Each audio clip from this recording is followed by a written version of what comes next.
Welcome, everyone, to Destiny Massive Breakdowns episode 287. I'm Legolas Flash. And I am Ill Physics, aka Tony, if you did not previously know me. And we're here with another deep dive into Destiny 2.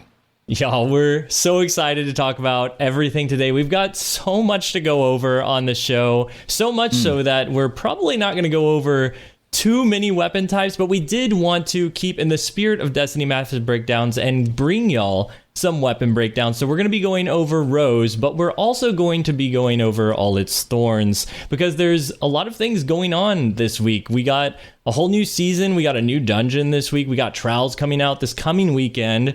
And the sandbox has changed a lot. There's different abilities that have changed, exotics that aren't here anymore. There is just so much to go over, world drops, and we will get into all of that in the coming weeks. But we're also, we're missing our previous host of the show, and so I know that we're getting into a new era here, but we still wanted to go over some weapons, and we wanted to just check in on how we're doing. The crucible's changed. All the different playlists are moved around, and it's really a whole new world for the crucible right now. So we're going to be jumping into all of that, and we'll jump into the weapons first. But before all of that, how are we doing this week, Tony? How you feeling? Doing all right. It's been definitely a challenging week for me, for sure. I won't get into it too deeply here. I'm definitely feeling a lot better today. The mental was definitely stressed over the past week. The new season dropped. Anybody that follows me on Twitter knows that I was, and am very disappointed with comp. We'll get into it a little bit and, kind of break that down, kind of my expectations and also kind of why maybe I'm not particularly thrilled with this rework. But, it's just a lot of... I've gone very much out of my way to be as constructive, respectful, to get a wider perspective, both on dev life and what goes on behind the scenes of the game in the last few years, to what these roles at the studios, what they entail, community managers, also just gain a wider perspective on what are the needs, desires, what different player demographics enjoy about Destiny 2 PvP, about FPS games just in general, so that I can widen my view and not have such a narrow list of demands, for devs on what I need and what my demographic or my player experience. And so that's helped out a lot with regards to the feedback that I'm able to provide, ensuring that it is just through a much wider lens. Ensuring that I'm addressing first and foremost the lowest hanging fruit, right? And what I mean by that is, if me and the majority of the other, folks that play the Crucible, but they're not necessarily in my skill or experience demographic, playtime demographic or whatnot, if we're all kind of saying the same thing, then that's something important that we should talk about with regards to our experience, whenever we hop on the game and try to put in some time, right? Yeah. And man, I've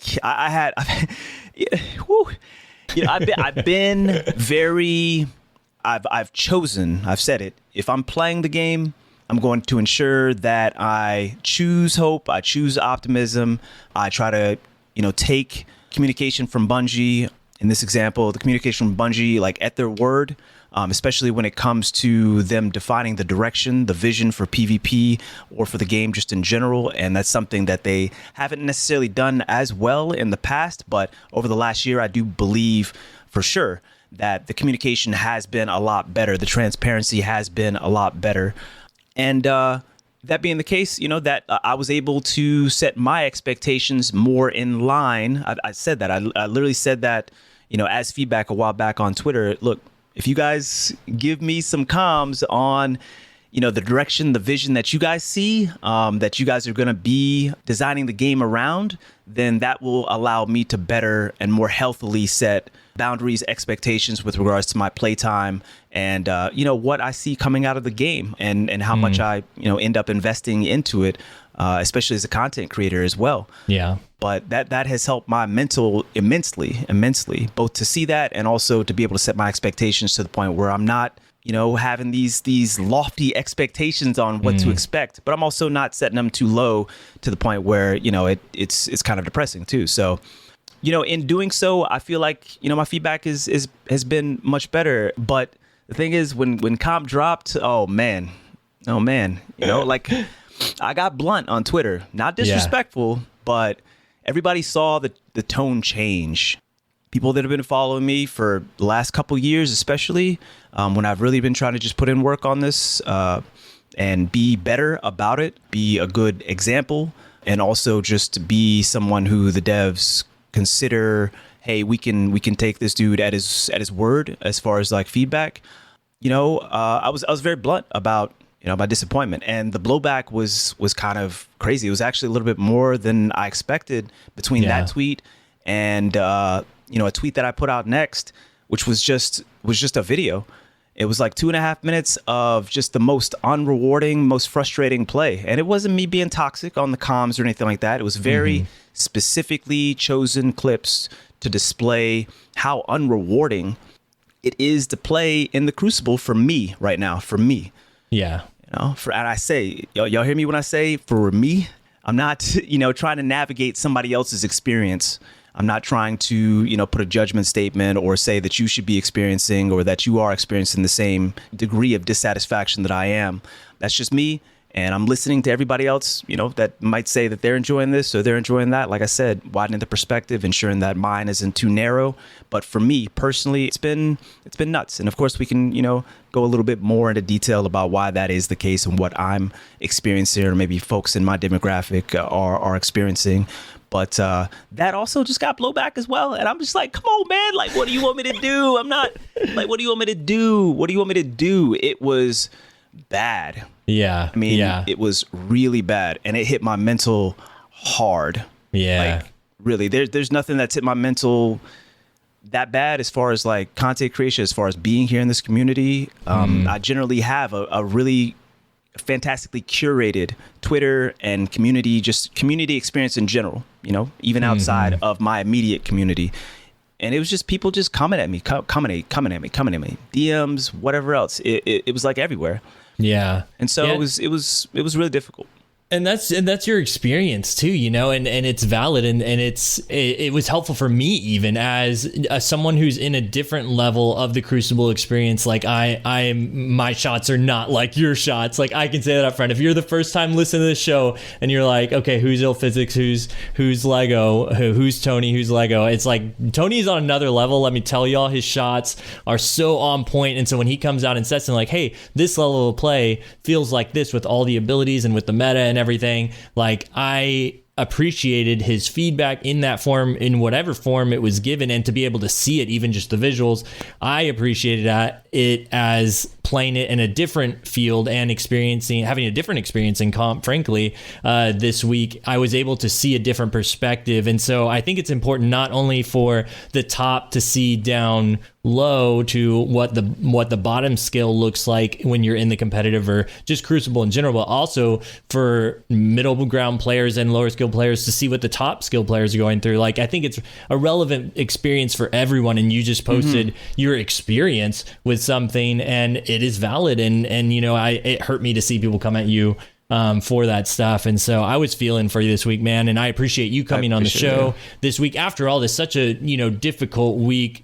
Like you were saying, for years, you've been giving really solid feedback, and to have a bunch of people come at you just for a week, this week coming onto the first Destiny Massive Breakdown show where the old hosts are gone and it's completely new hosts. I appreciate you coming on. It's kind of a crazy deal to have happen, but I'm so glad that you're here, because what we're talking about today with Rose and with the sandbox changes and the way Crucible has changed, I feel like there's no one I would rather have here talking to me about all this stuff. So I'm really glad you're here, man, and I'm thankful for you to be here.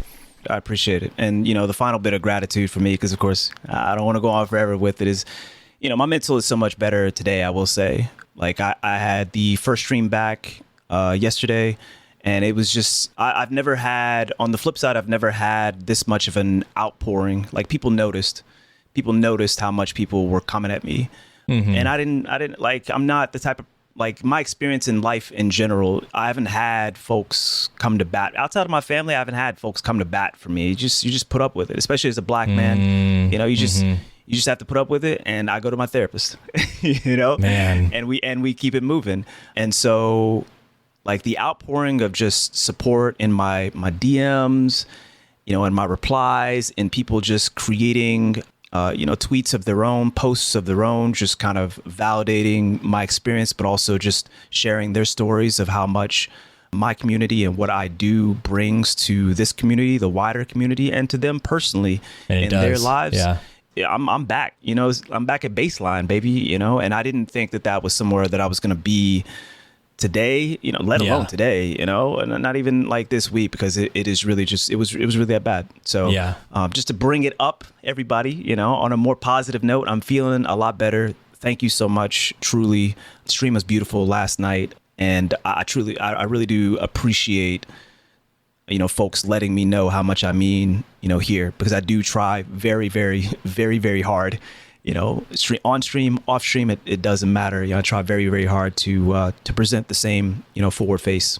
It shows, man. It shows, and I'm right there alongside everybody else. Really appreciative of you and what you do, and the way and what you bring to the table. Honestly, like as a community and the community that you put forward. So, thank you for being here for real. And I'm so glad things have kind of turned around. And this week everything's feeling better. My experience this week. I jumped in super excited for competitive. It was like the first thing I did, just jump into comp as soon as we could, had the team ready, which I wasn't really expecting to do, but I kind of like managed to get the day off. And I was like, dude, let's just jump in, brought 2 guys in, did our placements, and then Rose was bugged. Oh yeah, that's all that happened this week too. We had Rose bugged, and like we couldn't even get the one reward that was in comp, and all this stuff happened. And I don't want to sound like everything's like super dire and in the dumps right now, because I ended up having a lot of fun personally that day.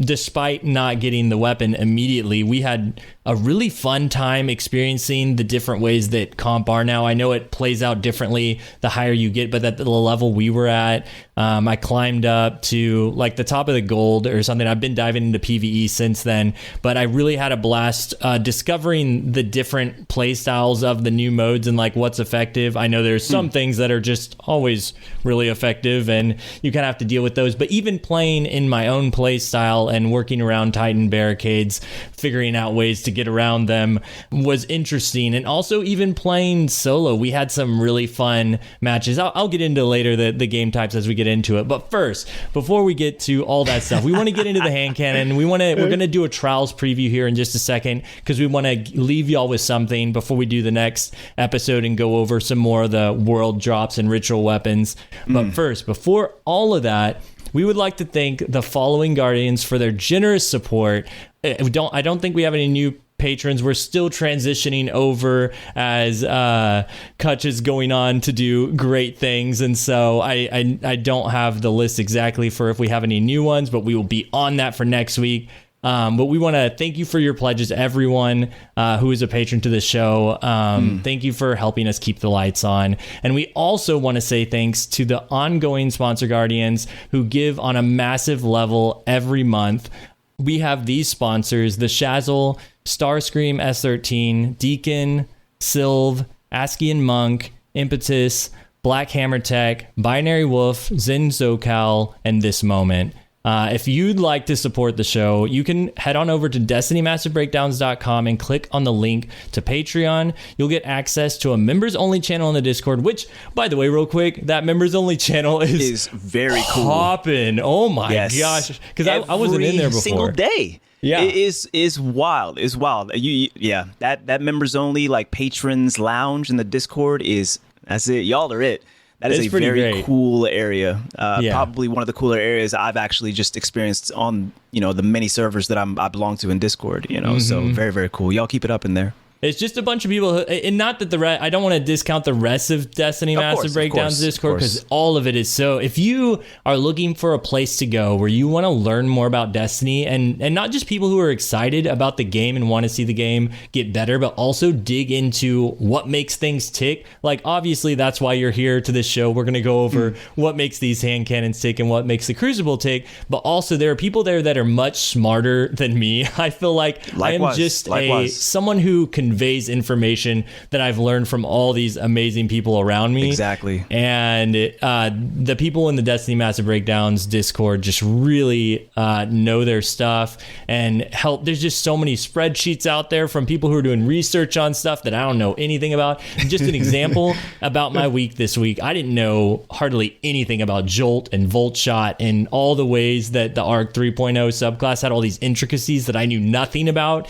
because in PvP, some of that stuff just doesn't matter. You jolt someone, it's going to do this much damage to the person next to them, and that's kind of it. But in PvE, it's a whole other world, and just I had to deep dive it and be like, what is going on? And so, yeah, great stuff all around. So all that to say, jump in the Discord. If you want to support the show, become a patron. It is awesome. Yep. And as a reminder, you can also earn a shout out by leaving us a 5-star review on Apple Podcasts. Keep in mind, ratings are great, but the reviews really help us spread the word, get more ears tuned into the show each week. Finally, thanks to the Destiny Massive Breakdowns editors, Nettie Smith and Mr. Sutton, for their hard work on this show and Podcast versus Enemies, the Destiny PvE show that explains it all. If you think we sound great, know that it's because of them for sure. It's true. Yeah. Thank you all so much. And now I'm really excited to talk about the Crucible, actually. I'm excited to see where me and Tony land on different things, our experiences. Before we get completely into the weapons, I do want to dive into just the basic sandbox stuff. I was going to talk about the Crucible and our experiences with it later, but maybe just real quick we could hit on some of the things that have changed, because we've had shotgun changes to the sandbox. Now we have a more consistent pellet spread, and the different archetypes do different things. Glaives are completely different now. I'm trying to think if there's anything else. I feel like those are the two big, like really big stuff. We've had exotic stuff go away. Falcons isn't giving a free damage buff anymore. Thank goodness for the highly competitive play. But that's some of the really big stuff. The Invis is working slightly different now. I believe that's already gone into effect. There's just so many changes I'm trying to keep track of right now. But the main things to me that stick out as far as the weapons department are the glaives and the shotguns. Tony, do you have any thoughts? I know we're not doing a deep dive on shotguns right now, but I just want to know, what do you think about shotguns right now? Did you have a chance to try any of them out? How are we feeling? Yeah, so I'm still kind of like testing, like I'm the type that tests, like I just play the game. I just play the game, right? And, that's valid. Of course, folks that do, shotgun testing in private matches and, get real science, that's valid as well. I just like to be able to feel out a shotgun archetype just by playing with it, throwing it in situations, because, like my whole, spiel is this movement, right? I'm always just trying to synergize my gunplay with my movement and just try to get those jukes on people, try to get those clips, try to get those jukes, but do it in a way that's effective in the highest tier environment, right? I play the same way that I play for the most part in quick plays, the same way that I play in scrims, high level or otherwise, right? So that being the case, I know that if my shotgun works and is consistent in all the crazy stuff I'm trying to do with it, then it's generally going to be consistent for most anybody. So I just switch up barrels. I switch up, shotguns. Now I haven't had that much time since the shotgun changes to really get into a deep dive with all the shotgun archetypes, but precisions feel good. Like not precisions only look hot. Not only did their reticle and the pattern look like it was going to be the best with regards to just matching up to our player like frames, but yeah, I can confirm that precisions feel great. I can't really speak too much on, I've heard things with regards to rapid fire frames, with regards to lightweights, with regards to aggressive frames, but I haven't messed around with them too much. So, definitely ask me, folks on Twitter. I'm always chatting with folks when I'm not streaming, but of course, ask me questions when I'm streaming. I love talking about this stuff. But I haven't discerned too much about the other archetypes. All I can do is kind of just think about it, look at the paper, and give a few ideas. But folks will have to come back around to it. One thing I will say is that precision frames, while they are great with regards to the pellet spread and does seem like they're doing their thing, don't discount aggressives. Aggressives are very valid. Why? Because number one, most people are running the average resilience in the Crucible is much higher. Number one. Number two, it's just a lot of Titans, a lot of Arc Titans as well. Or just if we think about Void Titans, the overshield, you're trying to eat through as much of that overshield and as much as, of that resilience as possible. And aggressive frames are going to allow you to do that generally more consistently than any other frame, just because of that increased impact, right? Yeah. And keep in mind as well, something that folks don't think about, myself included, a lot of times. I'm just like, man, why did that Titan not die, man? They just tanky. It's that 100 resilience that people are running, but also it is that fragment, spark of resistance. Yeah. It is that fragment. And 9 times out of 10, an Arc Titan is going to be running Spark of Resistance, which is going to give them damage resistance when at least two enemy teammates are within. It's something, a wide radius. It's something like 25 meters or something. Don't quote me, but it's wide. It's wide, Yeah. And so if they have that resilience, that resistance, from the fragment, Spark of Resistance, plus on top of that, 100 resilience, and on top of the the shotgun changes, and you're trying to jump in the air, me, I'm trying to slide, I'm trying to jump, then you just gotta kind of keep that in mind. Aggressives are very valid still, but I'll have to continue to do more testing to see how I feel about different perks and how much range it might need to have on it, which shotgun might be the best. But yeah, more testing to come for sure, but precisions feel good. Yeah, and for anybody curious, Jerda, who did the big "Everything You Know About Shotguns Is Wrong" video, he did a big update. Jerda did a big update on which frames are hitting the first. Not only which ones get the one-hit kill furthest, but which ones are best for cleanup kills, which is really interesting. And I think that aggressives were still best for just one-shot kill as far as you can get, but precisions and aggressives were both pretty great for cleanup kills. And precisions look pretty hot. Like when you said precisions look hot, I was like, I remember looking at the sheet, like he shows a little spreadsheet, and I was just like, yeah, they're pretty hot. And also, I wanted to give a shout out to, you mentioned the overshields and the 10 Resil Titans. If you're not using the Destiny Massive Breakdown spreadsheet, before Kit took off to his new job, he did update the spreadsheet with a bunch of values in here. So you can add in, like if you've got a 10 Resil Titan, you just make a copy of the spreadsheet. You can add 10 Resil. You can put in the Void Overshield. You can put in the damage reduction of the aspect you were talking about, or the fragment that adds in the Spark of Resistance. You can put in that resistance and see what your TTK values are for all your weapons after that, because it goes up quite a bit. It changes that time to kill, and it changes how many shots it's going to take that Titan down, and it may determine what weapon you're using. Like Tony was saying, that aggressive shotgun, for me, it's bumping up maybe to Epicurean, that precision fusion rifle. I can't use those rapid or adaptive frames because it's just not enough damage sometimes. It really depends what the enemy's running. So be sure to check out that spreadsheet. I took on this week, we're not very far into it, but I'll be updating the spreadsheet with all the new weapon types, not weapon types, but all the new weapons and all their new stats. So all the ones we talk about today, the hand cannons from competitive and the hand cannon from trials and the machine gun, all those are already in the spreadsheet, and I will update the rest as we go here, get it all in there as we talk about them on the podcast, and before the podcast I'll have them all in there. But just letting you know, that spreadsheet will continue to update despite everyone who's on this show going to bigger and better things. We're gonna keep the ball rolling here. So yeah, next on the agenda here, I guess let me hit on glaives real quick. Just saying real quick how they changed. I don't want to do a deep dive onto anything because we'll go over the seasonal weapons. We got a new glaive frame, which was really exciting for me. I thought that all my one-shot builds were dead.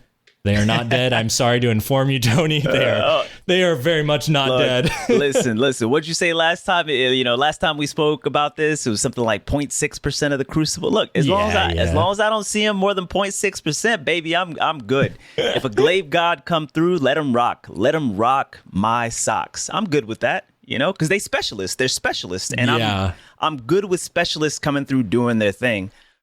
And they kind of have to be now, because for me, I haven't used the old glaives yet, but I was playing around with the new one a lot, and the projectile felt so slow and clunky, and it could just be a part of it being a new aggressive frame glaive, but it was more difficult to hit my shots. But when I hit them, I didn't have the hit registration problems anymore, which is really nice. So I feel able to run it, and if I mess up, it's my fault, which is what I've been wanting for the glaives for a long time. So that's nice. But I had a lot of people commenting on YouTube, in Discord, just saying like, hey, I know you said this feels good, but I hate using my glaive now. Like something about the change that they make while it hits. When they hit, some people are guessing like, is the like area in which it hits like smaller? Like you have to be more precise. Like is the cone changed or something like that? So I'm not sure what's going on yet. It's only been a week since all this has dropped, and there's so much to run into. But I will say the hit registration itself feels very good,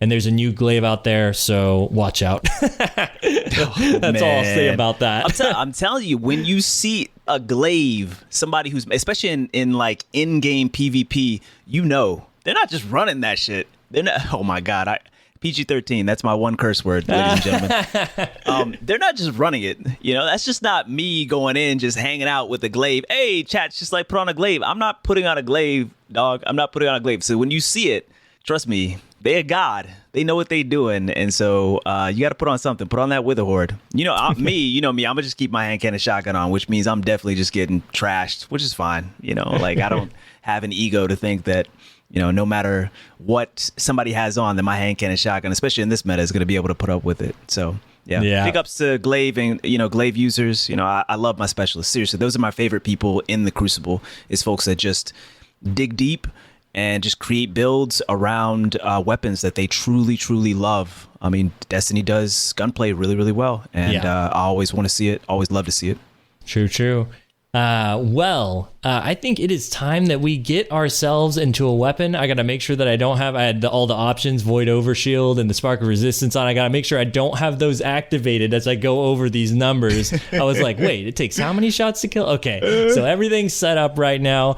We've got the new Rose hand cannon from competitive, which if you don't know, if you're listening to the show and you're like, hey, I'm just listening to the show because I'm getting into Crucible, I've been afraid to get into comp, you do not have to do anything crazy to get this hand cannon. They've made it very accessible now that it's dropping. It's very accessible. You just go in, you do the one mission, the one quest from Shaxx where you do your placement matches, and then every week you can play 3 games of comp. This is what it shows me now, at least. You play 3 games of comp and you get a new Rose hand cannon. You can do it on every subclass, or every class.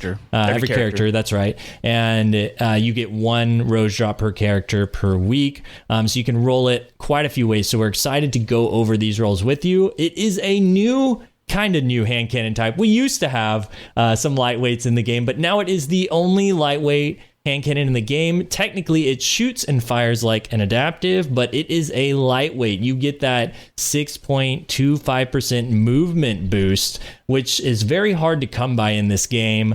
That's half of an Arc 3.0 speed boost. So if you just put on another exotic like Stompies or something that improves your speed movement ability, you are moving as fast as the Arc 3.0 speed boost all the time.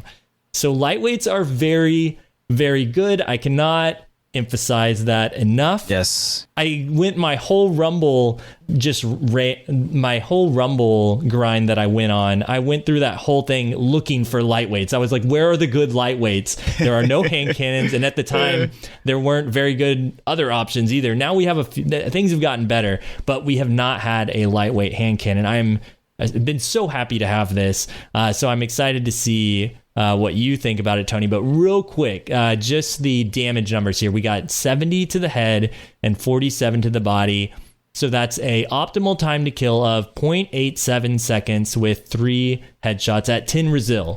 Some other things could change that, but basically you're going for those 3 headshots. This hand cannon in particular has 43 range, 45 stability, 60 handling, 55 reload speed, 85 aim assist, 95 recoil direction with 11 in the mag, and 20 airborne effectiveness.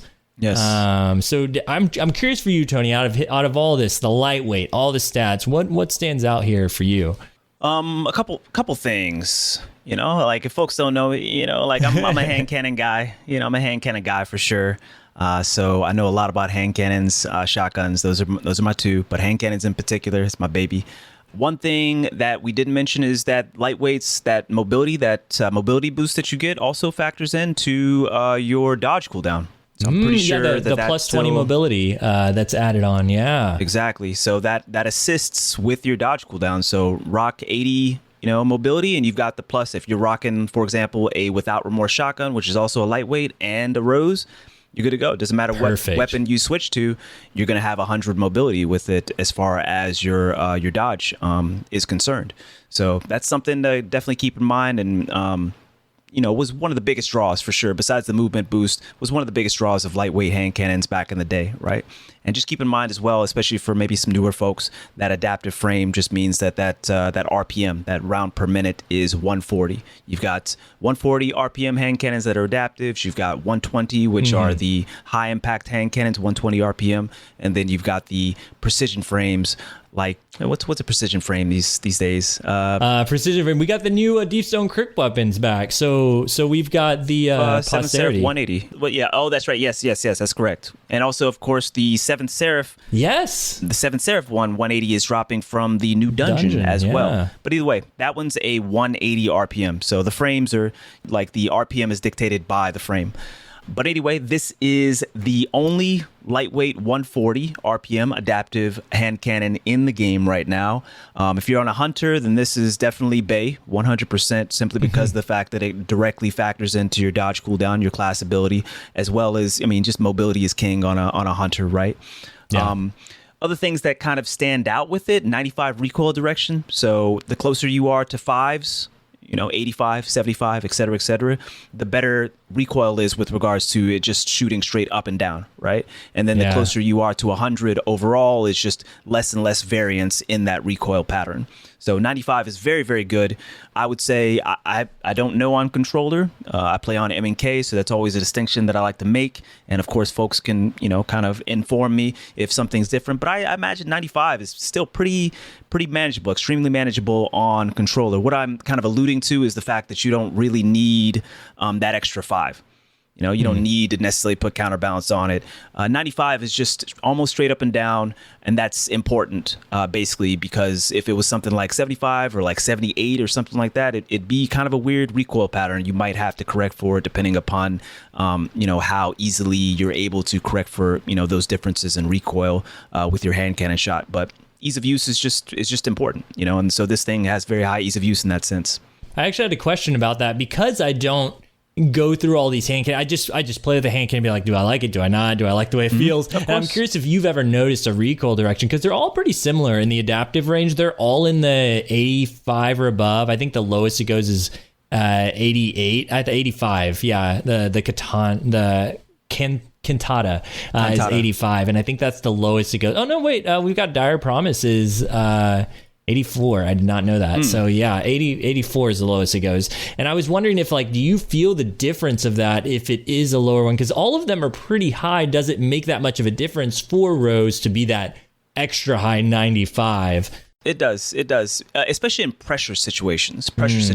Me personally, as a hand cannon main, I love funky recoil patterns because it's really rewarding to correct for that recoil. Even in you can tell, you can definitely tell. It's a nuanced thing. You definitely have to kind of, have a feel for hand cannons in general, but for somebody that maybe, the way that I explain it for somebody that maybe isn't necessarily like a hand cannon main, is it's just simply more consistent, because when you're in a pressure situation, that straight up and down is going to matter, because you're just going to be like, man, I thought I hit that shot. With Rose, it ain't going to be like that. You're just going to hit the shot. It's straight up and down, so it matters most definitely. And it matters for me as well, just because I don't have to put as much effort into making sure that I'm letting that hand cannon reset and that, my reticle is on the target. Right.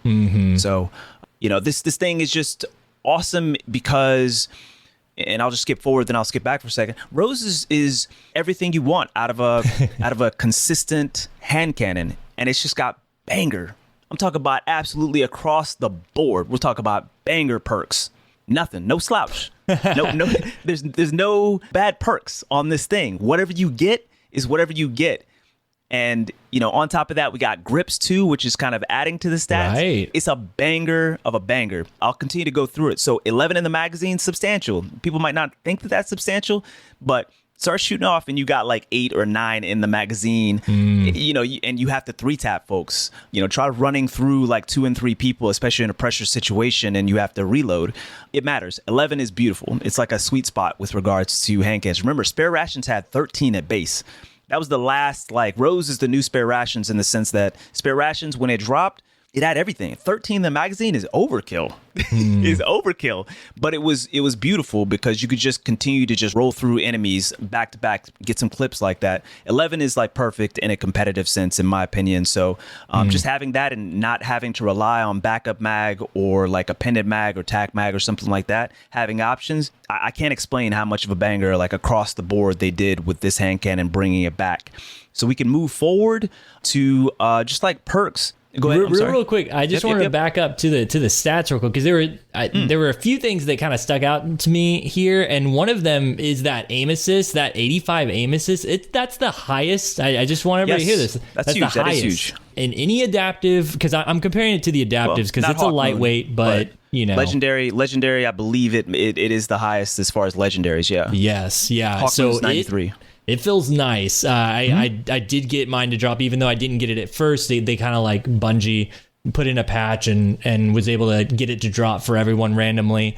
I got a really high handling roll, and so I'm excited to go back in there and get some more options because the handling is also already high. It is I believe almost the highest. I think Waking Vigil has 63 above it, but highest, just to give people some comparisons as to like where it falls alongside the other hand cannons at base, alongside that for the handling. But it has really low range and stability, at least, for 43, 45 feels kind of low compared to some of the other hand cannons out there. But you brought up that there is a stock option now for the hand cannon, which that can change this. And when I was first looking over these stats, I completely was dismissing that. And I was like, oh yeah, that kind of like, it almost like, I wish there was an option in the spreadsheet for like, okay, I got this stock. Now let me base compare it because that would be the equivalent. Yeah, so it's almost hard to do. And then you've got that in-air accuracy, the in-air effectiveness rating of 20, which is also really high. It's only one below palindrome, and that is the only thing above it that we've had in the past is just palindrome. So it's exciting to see something with a little bit higher in-air effectiveness, how much difference that will make. You'll have to see in play and what exotics you pair it with, but that's a pretty high rating for a hand cannon. Yep, I would agree. And they mentioned it, just to give everybody a point of reference with it. They said that, like weapons that drop from in-game activities are going to have generally higher airborne effectiveness than, something that just drops from a random activity or just random play. Now, the exception is Crisis Inverted, by the way. Crisis Inverted has something like 17 airborne effectiveness or something, and it drops just from regular Crucible, right? You can now focus it as well. That was a kind of an interesting outlier, but a welcome one. I'll take airborne assist. Yeah, I'll take it all day long. And I've been trying to go for this Crisis Inverted God roll for like a minute. Folks that tune in definitely recognize that. So it's tough not to. We could have like a half episode on Rose for real, just because the permutations. Please do not get a Rose and think, man, it doesn't have exactly what I want on it. You got to think about it, dig deep into it for sure, because, just an example, you talked about the grips, let's also talk about the fact that in the third column, it gets elemental capacitor. So for example, you're just like, man, like I don't have enough range, but I don't necessarily want to equip full bore. Tony said that full bore is not that great, and I agree, full bore is not that great. You don't want to give up 10 stability, especially in a flinch resistance meta. +5 handling on a weapon that you're trying to run and gun with. You don't want to necessarily give that up for 15 range when you've got options like Hammer Forge that you don't lose anything, but yet you get 10 range, and that 5 range is kind of just minuscule as far as how much that's actually going to affect you in a practical situation. You got small bore that gives you 14 total stat points. That's 4 over Hammer Forge, right? That gives you +10 range, so total range. But small bore gives you +7 on the range, +7 on the stability to help out with flinch resistance in this, again, flinch resistance meta, right? The difference between Hammer Forge, and small bore is 3 range stat points. That ain't nothing. That's doing nothing, but you end up getting also on top of that additional 7 stability, which is, again, Not bad for flinch resistance, but fantastic just for consistency of the accuracy of your shots with a hand cannon. It's just really important, especially if you're just trying to run, again, and gun. You know, like the more on the run you are, the more you're trying to synergize movement with your hand cannon, the more important it is to have that stability to just make sure that that isn't wobbly. I only got one. Woo. So my point is, with elemental capacitor, don't sleep on this perk, right? Because you can equip something like full bore, get your 15 on the range, you know, but elemental capacitor, if you run it on void, right, then you end up getting, what is that? On void, you 20. end up getting 20. Yeah. So you end up getting 20 stability. So you end up making up that 10 stability that you lost, and you get plus 10 on top of that, right? So just play around with your perks.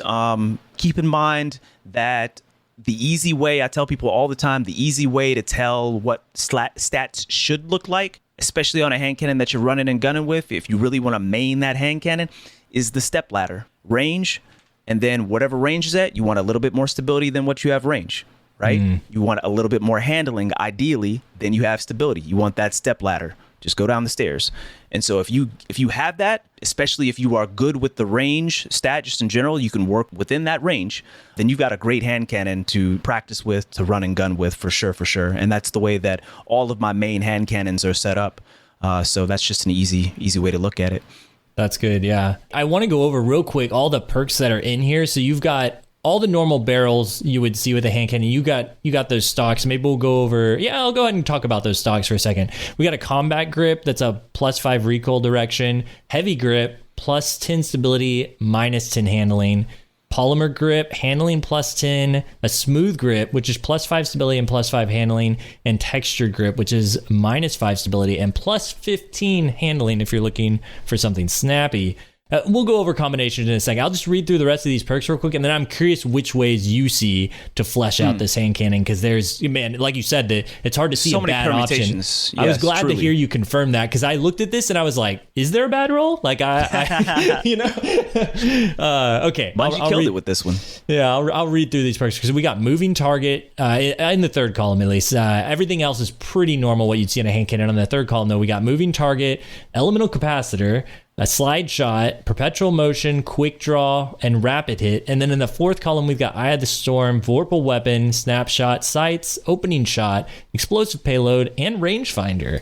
So if you had like some roles you were going for here, either just like your personal or that you could see other people running with, what stands out to you here is like, obviously you mentioned elemental capacitor. That's pretty big to have that there. But I'm curious, like, is that worth running over like perpetual motion, where you get that +15 stability? It depends. Keep in mind, like a couple things. That's a great question. I prefer always on perks, preferably. Same. Because that means, especially like the higher tier up you go, the more you're trying to be nice and a main with your hand cannon. You got to be able to use your hand cannon, and you want it to be consistent whether you're moving or whether you don't. Whether you're standing still, peek shooting, or whether like you're running and sliding into somebody or whatnot, trying to get that clean 3-tap, right? So I'm not saying that perpetual motion is bad, because perpetual motion feels amazing on hand cannons, like, period. It feels amazing. It is, like I told you, there's no bad perks on this thing. But the first question that folks always tell me, Tony, what are you, as like that hand cannon guy, what are you looking for on this? And I outfitted it for you guys. I hadn't thought about it before this right here. It would be fluted. Why? First of all, fluted gives you +20 stats across the board. It gives you +15 handling, +5 stability. Keep in mind as well that another underrated like perk is in the mag spot. That's flared magwell, +15 reload and +5 stability. Don't sleep on flared magwell either, especially if you're kind of a reload-aholic like myself, right? But nonetheless, it would be fluted barrel. It would be accurized rounds. It would be a stability. It would actually be a stability masterwork. Then it'd be slide shot and rangefinder. And then it'd also be a smooth grip right there for +5 stability and +5 handling. That gives me a total of 53 on the range, 60 on stability, and 75 on handling.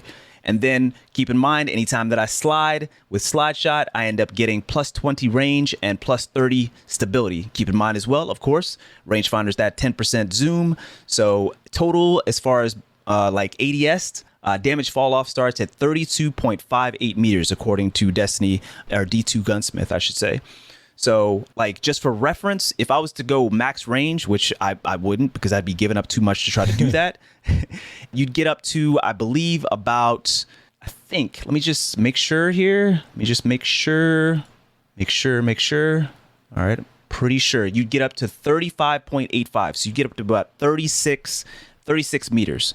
And so, again, with fluted, you're sitting at 32.5. But again, slide shot will benefit you there a little bit. Obviously, the calculation doesn't push into that. 32.5 for somebody who mains a hand cannon is rotating around the map based on cover, engagement to engagement, trying to isolate those 1v1s is very, very doable. Now, in this meta, obviously, it's a little more challenging, but you know, that's where, like I said, the consistency of the hand cannon comes into play. That 95 recoil. Yeah, it's a beautiful hand cannon. That's the way that I would outfit it. Now, that's so interesting though, because for you, I was gonna guess. I was like, I bet Tony would really like slide shot on this, because I'm watching your clips and the way you will slide back and forth and slide into an encounter and get, that's a huge benefit. A plus 50 stat boost in total, plus reloading your mag is huge. So if you're sliding all the time, that's amazing. Yeah, because sliding changes your hitbox when you come out, you know, like it changes your hitbox, and then you stand up as well, which means that you're at different verticalities as far as where your head is. And if you can slide, get all the benefits of that stability and range, you're just adding in consistency to that sliding 3-tap, because you're always trying to 3-tap. And when you're moving, obviously that's a little more difficult than standing still or even strafing. To have those extra benefits for consistency for the 3-tap is just huge. And it's just fun. Sliding hand cannon is just fun. And I want to note too here for those listening, there was, which it doesn't show this on any database sites that you go to, but there was that stability sliding nerf a while ago. So you will have that deficit. I believe, isn't it 20 stability when you slide, like negative something 20? Like that. And so you it's still a net benefit sliding with slide shot. And so it actually negates the old penalty that was put into place and gives you a plus 10 stability. So it's really good for counteracting that little nerf they gave to sliding, giving you extra range, and that actually puts Tony's setup at 75 stability and 75 handling when he's got it all going, and that's right. Yeah, I forgot that D2 Gunsmith actually doesn't factor in the grip, so it ended up being 53 range, 65 stability, and 80 handling. That's actually what it would be. I'm turning it on and off right now, and it's not moving on the stat bar.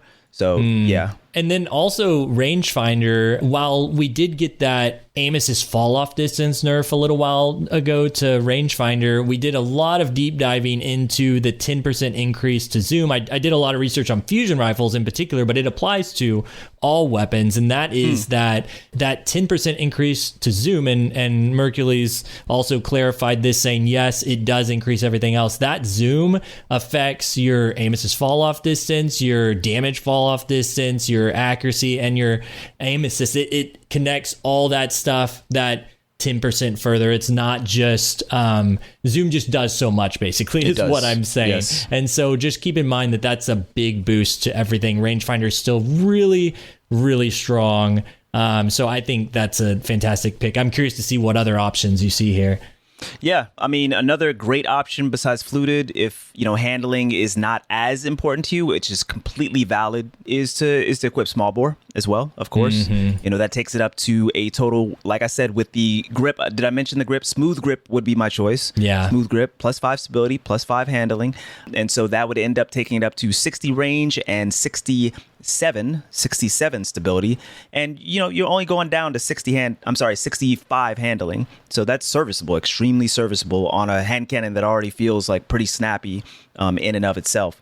So I think that's completely valid, but that's pretty much like where I would land as far as, I mean, you could, of course, if you want to give up that stability on the masterwork, you could go for range, but there's no reason to do that. Like I said, you want to keep that step ladder. You always want to have a little bit more stability than range, just for the consistency of the hand cannon, especially considering the fact that you got rangefinder. If you've got rangefinder, I think there's arguments to be made if you don't have rangefinder, but at about 60 range, your hand cannon's like solid for the most part. Now, I say that, but of course, this is a tough meta for hand cannons, so take that with a grain of salt. Let's keep it moving.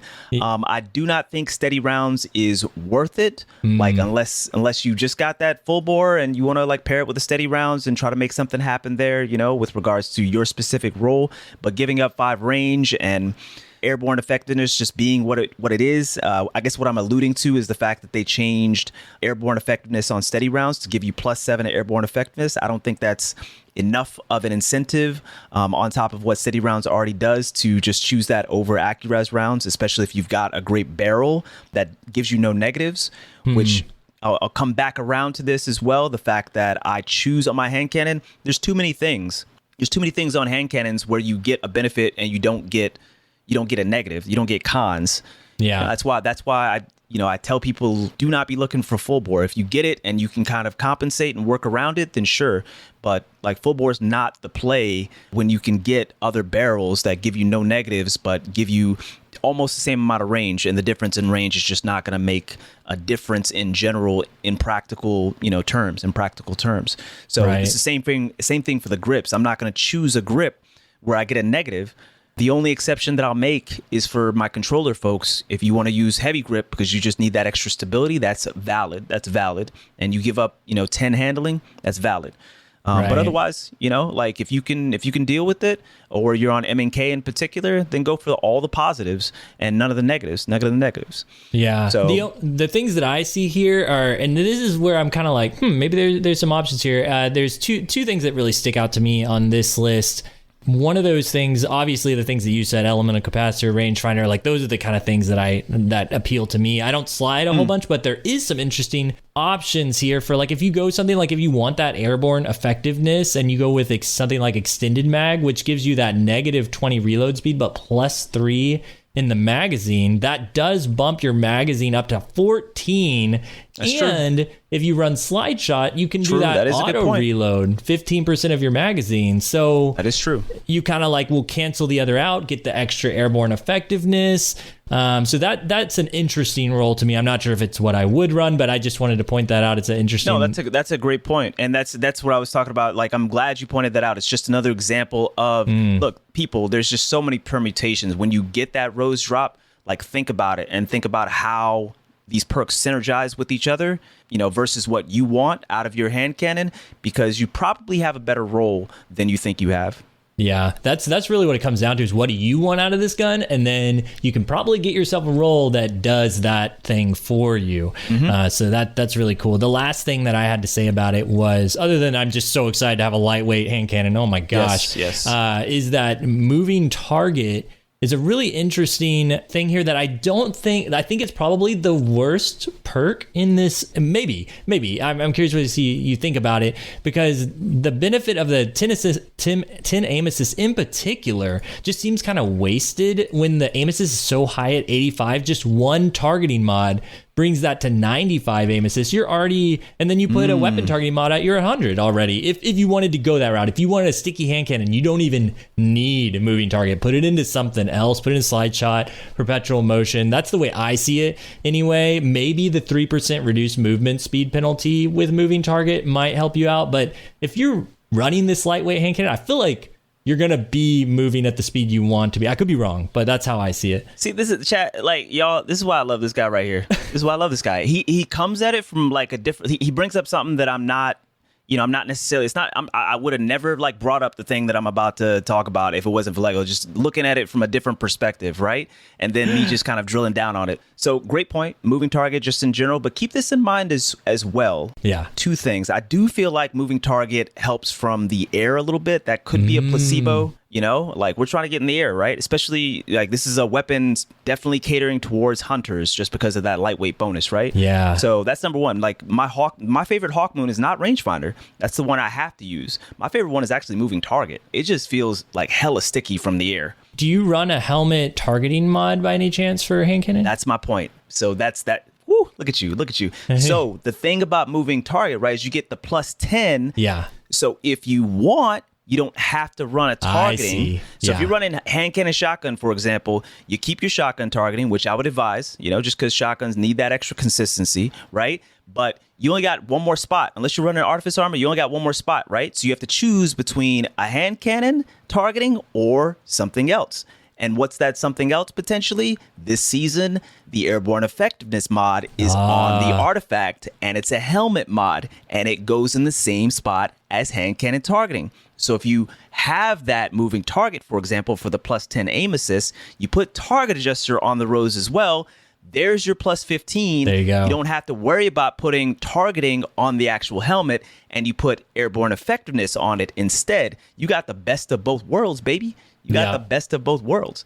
So that's, again, just another example of just banger, man. Chris Proctor and the team just killed it with this thing. Like, absolutely slayed out. It's an absolute just perk monster.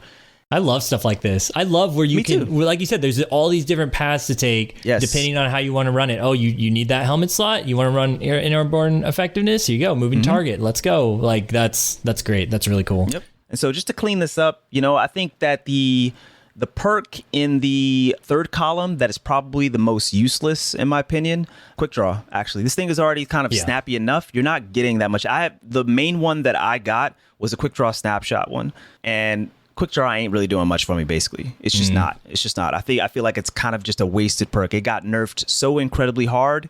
Sometimes it's useful, especially on special weapons. I would say it's useful. Like if you get quick draw on a Reese Walker, for example, I feel like you're gonna feel that, especially since it factors off, I believe, of your base like handling.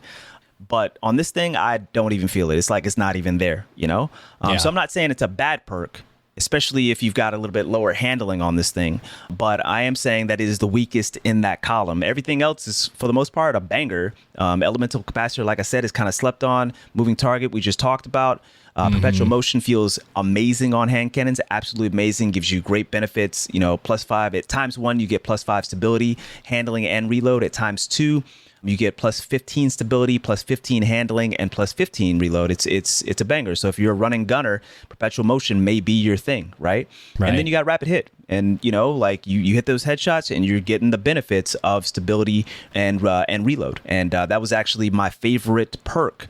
Rapid Hit, Rangefinder, that was my favorite perk combination. That's cool. On Spare Rations, and still is one of my favorite perk combinations. Now, speaking of combinations as well, like just very smart outline, like a very smart layout of which perks are in the third column and which perks are in the fourth column.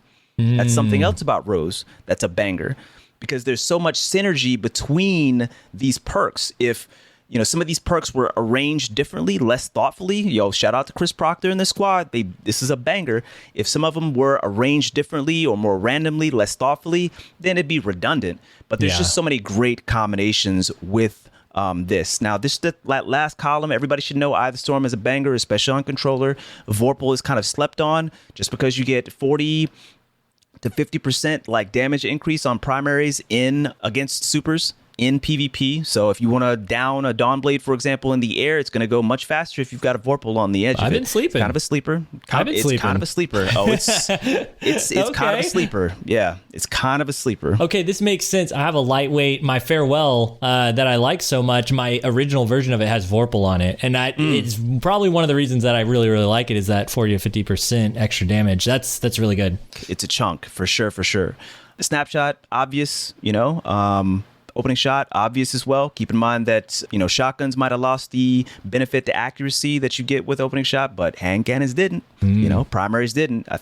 I can't remember whether snipers still get that accuracy buff. I can't remember whether the nerf to opening shot was specifically on shotguns, but nonetheless, on primaries, you're still getting all of those benefits: the 20 aim assist, the 25 range, the -5 accuracy cone size, and the -10 accuracy cone growth. Obviously, opening shot being a very strong perk, but also a fan favorite of folks as well. And keep in mind that unlike Rangefinder, which sometimes folks get kind of annoyed by the visual zoom, the increase in visual zoom whenever you ADS down, unlike that, opening shot doesn't have that actual effect. It doesn't give you that visual zoom. So it looks the same if you have opening shot versus snapshot. It doesn't matter. It looks the same when you ADS down. And some folks like that increased field of view.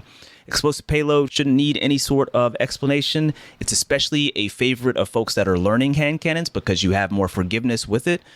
So keep that in mind. You got, banger perks. I know a lot of folks in my community love the slide shot explosive payload combination, but really just any of that. Perpetual motion as well, explosive payload, and they got rangefinder. Again, there's no real explanation needed for that, especially after, Lego elaborated on it a little bit earlier. So just nice. A banger, a blessing that we ended up getting this for real. Chris Proctor, like I said, and the squad, big ups. Thank you so much for giving us a very, very good, comp reward that everybody should definitely be looking out for.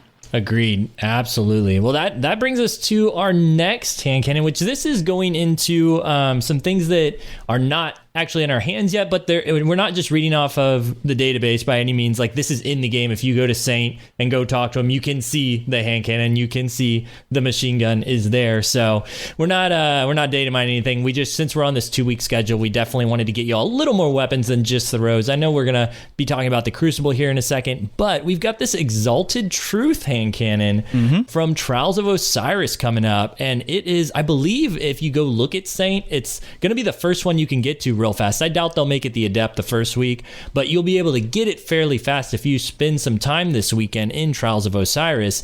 And there are some interesting things about this hand cannon. It is a void adaptive hand cannon. Let me just pull it up real quick as I get started here. Void adaptive hand cannon. And of course, now I can't find it. There it is. And it has some pretty good stats. So all the same impact, 84, or sorry.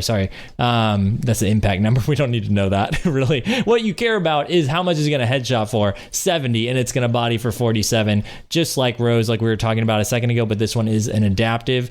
And the range on this one is 50, stability 58, handling 55, reload speed 47, aim assist 72, recoil direction 95, mag size 11, and airborne effectiveness 22.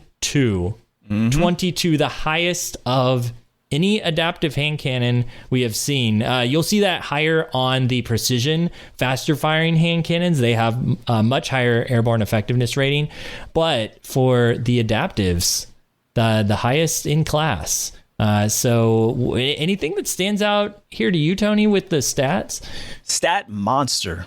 Yeah. That's like stat monster. Just the base of these stats is crazy. It's well above average. Well, I would say above average, I should say, especially in that range, stability, and handling category, which is befitting, right, of an in-game PvP like Trials hand cannon weapon just in general. So just a stat monster for sure. We've got some solid perks on it, but really it's about it just being a stat monster and the fact that you can get it adept and throw some adept mods on it, which, just increase those stats even more if you want it. Range, you can get plus 10 range, you can get more stability, you can get handling, you get recoil direction if you want, even though it doesn't need it because we're back at 95, baby. We back at 95, I think the thing just as we start, the two things that stick out to me are aim assist is 72, so just keep that in mind. That is relatively low for a 140, relatively low. You will have to kind of hit your shots, but you've got, range. Definitely, if you stack in the range, that is definitely going to be beneficial with regards to kind of defining a better cone for you, if I'm not mistaken. So that's the first thing, is just keep in mind 72, relatively low aim assist. The other thing is that it's void. Yeah. It's void. So we can build into some verbs here, but in particular, we can build into new Gerfalcon rework, right? And what is it called? Volatile rounds, right? The fact that Gerfalcon, when you come out of Invis, now you're not getting the additional damage, you're just getting volatile rounds, right?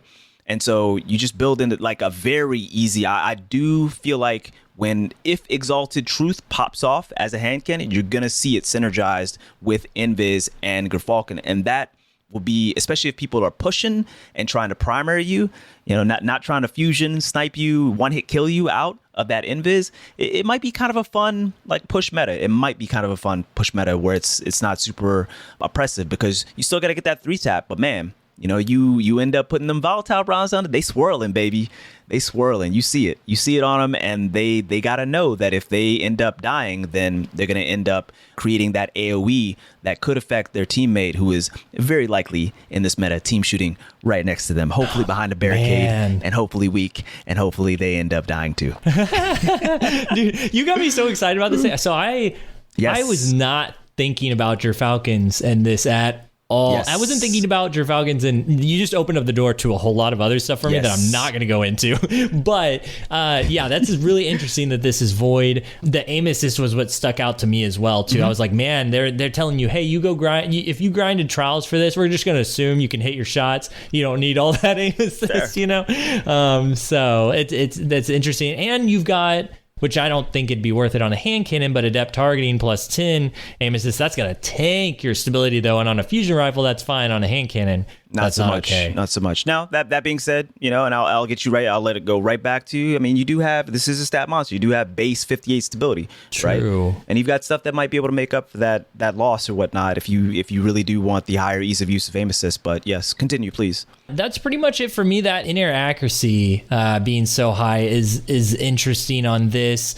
Especially considering, did we get that new, perfect float perk, being in combat for a moderate time increases airborne effectiveness and reduces flinch until you're out of combat. So it's kind of like a frenzy version of in-air accuracy, which is really interesting. I don't think we have the exact data on all that it does right now, but we'll come back to it in a little bit. But it's interesting that we've got that combination of that, and you've got the option of like extended mag, so you'll actually be able to just within the gun build out your aim assist. Now, like Tony said, I don't love having perks that aren't always active for me. I gravitate towards those, but I do make exceptions. Things like Killing Wind, which is on this list. I freaking love Killing Wind. It does so much. It's a fan favorite. So I'm open to it if that's something. It really depends on how long that timer is, how much the effect lasts, all that kind of stuff. So and this is such a different weapon to look at than what we were just looking at with Rose. True, Rose had so much consistency stuff, and this is all more niche stuff. It feels like it's all like, oh, you want to go after barricades, here's under over, I'll just read through these perks real quick. We've got the same barrel options, the same mag options, but we've got under over for damaging overshields.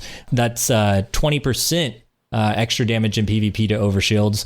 We've got outlaw, rangefinder, shot swap, which is where you final blows will store charges and allow you to swap and stow this weapon at a faster rate. I think that's really interesting for hand cannons in particular. We got perfect float, which I was just talking about, slick draw, which significantly reduces your target acquisition, but significantly increases your handling, and then Killing Wind. And then in the fourth column, we got gut shot straight, which is interesting to see on a hand cannon again, repulsor brace, rampage, kill clip, encore, frenzy, and Eye of the Storm. And then we've also got intrinsic traits with Alacrity, which is amazing. One Quiet Moment. Sleeper. Really? One Quiet Moment. Alacrity. Alacrity. Okay. I was going to say, wait, you a One Quiet Moment fan? Yeah, no. I mean, it's good. It's good, but it's just like, I mean, it's good. And then Suro Synergy. So reloading grants this weapon bonus handling and reduces incoming flinch for a short time. So what do you see here, Tony, when you look at all the perks together? Man, let's talk about, let's start off with just the newer perks, just to go ahead and get that out of the way. The barrels, the mag, the masterwork, those are all kind of similar to what I was talking about with regards to Rose, especially the concept of that step ladder, particularly for range. You generally just never want to have, if you're really trying to main a hand cannon, you generally don't want to have more range than stability, so just kind of keep that in mind. But let's talk about the new perks. Under over, sure, okay, 20% for overshields, very niche.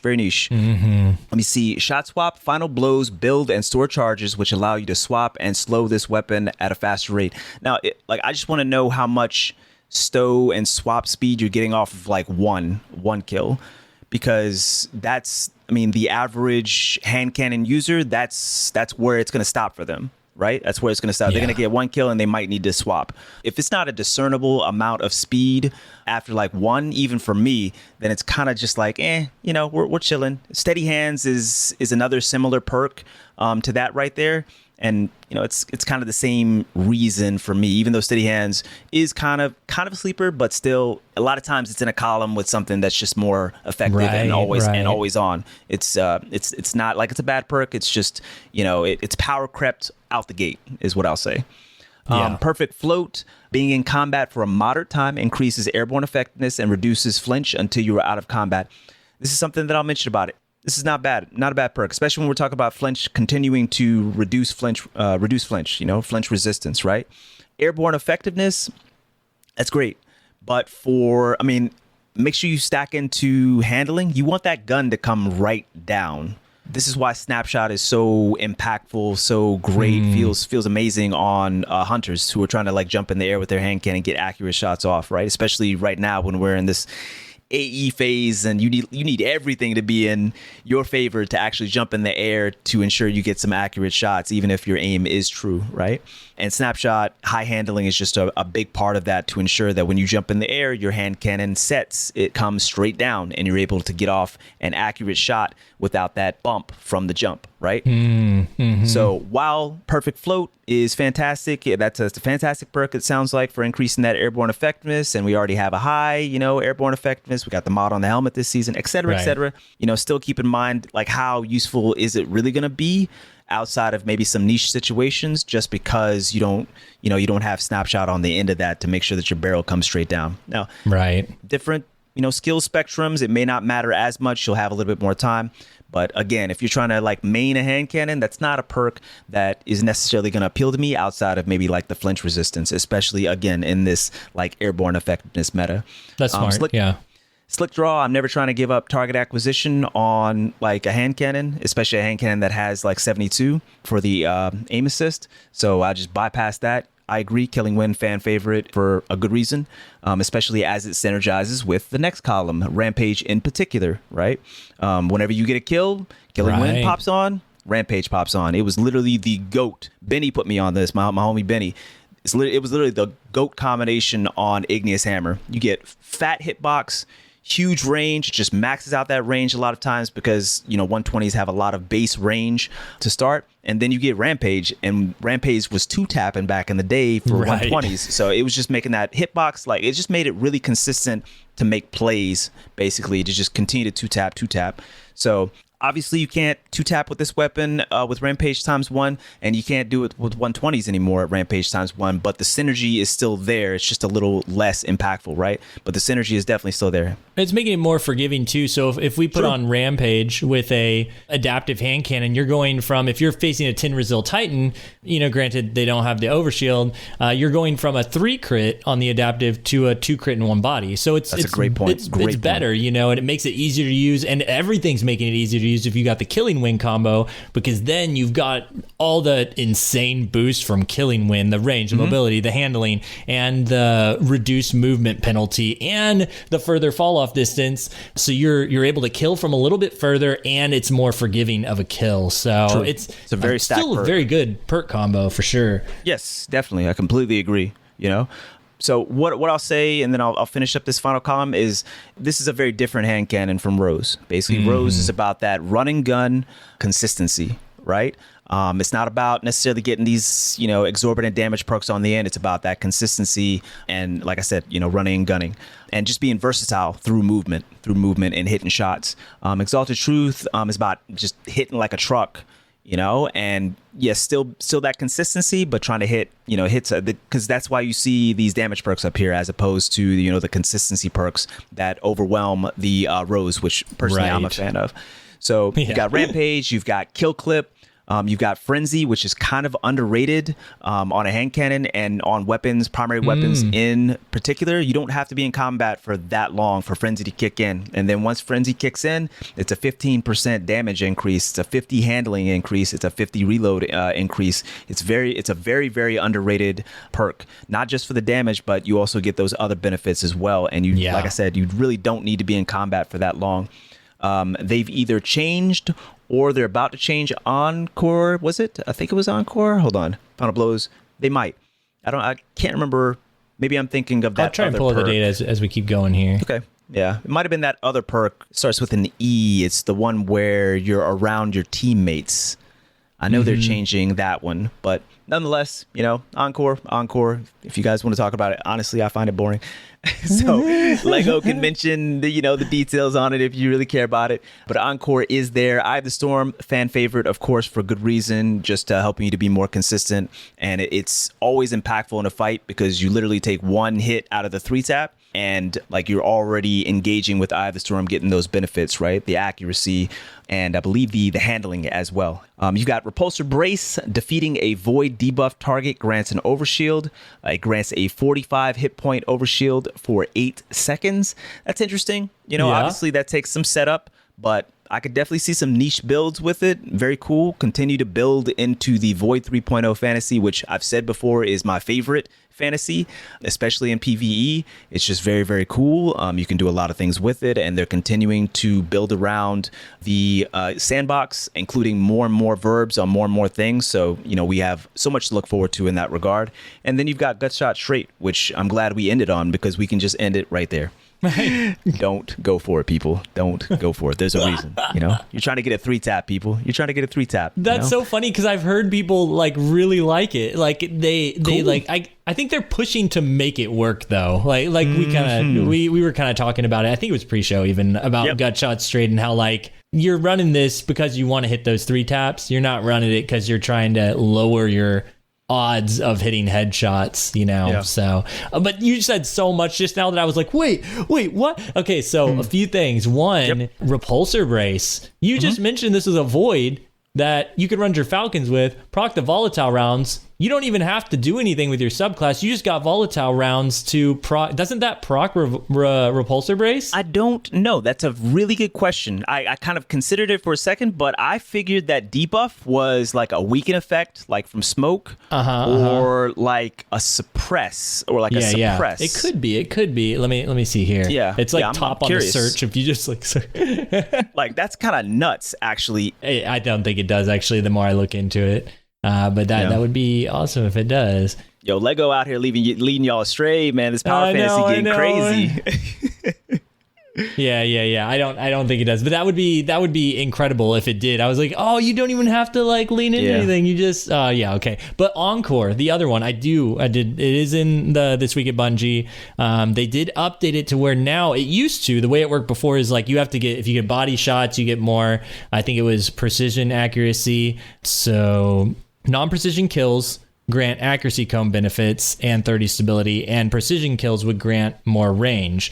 And it was 10 plus range, and it would stack on each other to become even greater. But now, final blows, just in general, grant stacks of Encore, and stacks grant increased stability, range, and accuracy. Body shot final blows grant 1 stack. Precision final blows grant 2 stacks. So it rewards you for playing the game good with a maximum of 4 stacks. And each stack. Ooh, this is important, people. Yeah. Okay. I take it back. It lasts 7 seconds. Enhanced lasts 7.5 seconds. Also, shout out whoever wrote this TWAB to including what the enhanced version does. I appreciate that.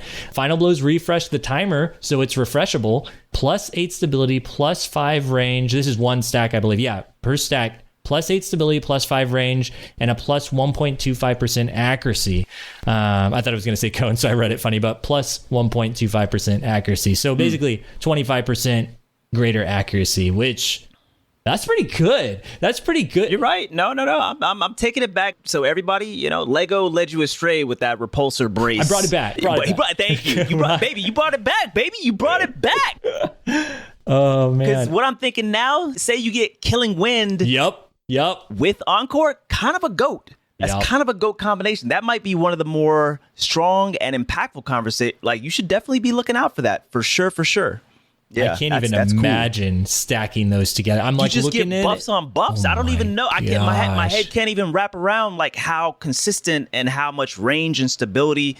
Your gun got to feel amazing with that combination after a kill. I want to do it now. I want to try it now. I want to try it too. It sounds like your gun has to feel amazing. Whenever you stack consistency perks, whenever you stack accuracy perks, I'll put it that way. Now, I guess you're not really getting accuracy perks with Killing Wind, but everything's going to feel so much snappier, and you're hitting at that further increased damage fall off distance, so that aim assist is, well, no, it's not aim assist, it's just damage fall off. But still, you're hitting further, you're getting the higher range, 20 range. Killing Wind gives you so much range. Yes, Imagine if you had all this rolling and you were playing Rumble and you had Alacrity active too. Like all of that together. You literally just changed my whole outlook on this gun. My gosh. I'm actually inclined to play trials. And for anybody that's been watching me play private matches, I don't try to play pubs anymore. It's just that bad in there right now for me. I'm actually, I need that. I need that specific role. That's what I'm excited about. Yeah. Man, I just bet it feels like an absolute Ferrari. Like once you get that first kill and you're just going like on a roll. And then Gerfalcons. Let's go. Yeah. That's the build, baby. Gerfalcons, Killing Wind, and Encore on this gun right here. And you just rolling, baby. Woo! This thing gonna be kind of cool. This is gonna be fun. This is gonna be fun. It's so much, man. It's gonna be fun. I'm trying to roll. Let's go. Dang. Okay. Hell yeah. Okay, is there anything else we want to touch on with this hand cannon? Any perk combinations? I'm trying to see if there's something that really appeals to me. We talked about some of the damage boosting stuff. We talked about some of the accuracy, the crazy Killing Wind Encore stuff. There's a lot of great options there. Is there anything else you see that really stands out, Tony? Besides like the obvious perk combinations, the Outlaw Kill Clip, the Outlaw Frenzy, of course, if you want to rock it like that. I mean, just Outlaw with any damage perk, right? Rampage as well. But obviously the Outlaw Kill Clip is just such a classic combination, right? That is something that's worth bringing up is Kill Clip. Since it has Outlaw Kill Clip, you might as well look at that. And that brings you to a 1 crit, 2 body shot at 7 Resil. That's pretty good. That's pretty forgiving. And if you factor that in with the stat monster that this thing is, and the range that you can get on it, stability, et cetera, it could be pretty impactful. I would generally, for me, Kill Clip is not necessarily the biggest draw on 140s, since you can't just straight up tank your TTK with it, right, for a 2-tap. But nonetheless, on a 140 that has as much range and is just a stat monster like this, to the point where I can really reach out and touch people, it chunks. And that's, kind of a draw of 120s. I don't want to get too deep into it. 120 hand cannons are definitely slept on in this meta. You just chonk damage. You just chonk damage. Even though you still got to get a 3-tap, even though Rampage ×1 doesn't give you a 2-tap, you just chonk damage. And that's something that this hand cannon can also be pretty good with regards to the stats and Kill Clip in particular. Now, they did just nerf Kill Clip, right? We do need to mention that. It was 33%. When I talk about all this, I do want to mention I am using the current numbers for it. It isn't changed in the current public spreadsheet, but we're gonna adjust that soon on Destiny Massive Breakdown spreadsheet. But the one I am using, I'm as I'm saying these numbers, it's using the new 20% buff. Which Kill Clip, by the way, I'm glad you brought up the way it changes thing and changes the game, not just in terms of forgiveness, but also if you're facing. Like, say you face a team that's got like a Hunter, Titan, and Warlock, and you kill the Hunter, and you get Kill Clip active on this hand cannon on an adaptive, you can still 3-tap the Titan through their overshield with their 45 HP overshield. So it changes things significantly. It does, and especially if, again, you get that practiced hand with it, and you recognize that those are the capabilities of having that additional like Kill Clip buff or any buff. So yeah, something definitely to keep an eye out for. And then the last thing I'll say is just the classic combination and why people really enjoy Austringer and the crafted roll on Austringer. I would say overall, Ice Luna, I've talked about this before, is better than Austringer overall, just per combinations and what you can get on it, the inherently higher base stability and a flinch resistance meta. But the one thing that Austringer got going for it for sure is the combination, the much beloved combination of Rangefinder and Eye of the Storm. Right. And that's something that this hand cannon can also get on it as well. So something definitely to keep an eye out for. And I'm sure that some folks are going to be going for it as their god roll. Right. Yeah, that's good. Well, I think that wraps up this hand cannon and brings us to the last weapon we're going to cover today, which we won't talk about very long because it is a machine gun. Unwavering Duty is the second Trials of Osiris weapon, and it is a solar machine gun. And once I pull it up, I will let you know how much this solar machine gun does here. It's interesting to see a solar machine gun in Trials of Osiris, like it's just always interesting whenever Trials brings us a heavy weapon, and it's like, how often are we really going to use this thing? But nonetheless, we have it here. Maybe there will be some PvE uses for it. Maybe there's something here with the KD that we need to check out. But Unwavering Duty is a solar adaptive machine gun that is a 450 rate of fire. That's 41 crit and 30 body. Optimal kill of 0.53 seconds, so very, very fast. That takes 5 headshots. It has 58 range, 60 stability, 50 handling, 68 reload speed, 72 aim assist, which is not bad, and then recoil direction of 76 with the mag size of 55 and in-air effectiveness rating of 10. So it's a machine gun. Yeah. In PvP. What can you say? Yeah, it's true. It's true. It's true. No, I do want to bring up that because it's coming this season, we do have a new perk on it called Cascade Point, which I see a lot of hype about. Another one that I don't have the full details on, but final blows or sustained precision hits with another weapon increase this weapon's rate of fire for a short duration. So in theory, you pick this up in PvP. I mean, there's a lot of heavy ammo in competitive right now. You may not see it in trials that much, but competitive is kind of where a lot of people are right now. And if you're looking to control heavy, you grab this machine gun, and then you use a different weapon to get your kill instead of using your heavy, like maybe team fire with your teammates, and then you swap to this one to push in with a higher rate of fire. Yeah, it's some setup, but it can be good. Cool. Yeah, it's cool. Well, what's interesting about this perk is it doesn't even take final blows. It says or sustain precision hits. So if you're maining a hand cannon, you just pick up heavy, you just use it for a bit. You're like, hey, I got some precision hits. Swap to your heavy machine gun and go in, destroy some people. That could be pretty nice. Yeah. Like, it takes some setup. Obviously, it's going to still be kind of niche just because the player base doesn't really gravitate around that degree of setup. But the reason why I love Parasite, man, when I get killed by a Parasite, when somebody just blasts the absolute living out of me in PvP with Parasite, yo, respect. They got kills with another weapon, and then they just swapped. They had that in tow, and then they just destroyed me with it. It is one of the most rewarding deaths right now in PvP for me personally, is when I die to a Parasite, because somebody's set up for that, and that's just so cool. Yeah. So I appreciate perks like this, even though I would say limited impact, definitely very niche. People are probably, especially in a competitive setting, people are probably going to run something different, but still cool to see.